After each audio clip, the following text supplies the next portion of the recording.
Hi అండి, ఎలా ఉన్నారు? అందరూ బాగున్నారా?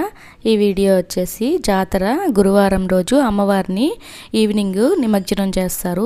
ఆ వీడియో ఇక్కడ అమ్మవారు వెనకలు వస్తూ ఉంటే ముందర బుట్ట బొమ్మలు అవన్నీ వస్తూ ఉంటాయి. ఇక్కడ వచ్చేసి జనాభా చూసారా ఎంతమంది ఉన్నారో. ప్రతి సంవత్సరము వెంకటగిరి జాతరకి లక్షల్లో వస్తారండి జనాభా. కరోనా టైంలో కూడా చాలామంది జనాభా వచ్చారు. అమ్మవారు అంత సత్యమైన దేవత, అంత ఫేమస్ వెంకటగిరి జాతర అంటే. ఎక్కడెక్కడోళ్ళో ఇక్కడికి వచ్చి మొక్కులు తీర్చుకుంటారు. ఇక్కడ ఇల్లులు అవన్నీ తీసుకొని వాళ్ళ మొక్కులు తీర్చుకొని మళ్ళీ వెళ్తూ ఉంటారు. ఈవినింగ్ టైంలో చూసారా ఎంతమంది జనాభా వస్తున్నారో. ఇప్పుడు టైము 6 o'clock అట్లా అయింది. ఆ టైం స్టార్ట్ అవుతుంది అమ్మవారు. ఈవినింగ్ టైంలో ఒక 7-7:30 ఆ టైంలో అమ్మవారిని నిమజ్జనం చేసేస్తారు.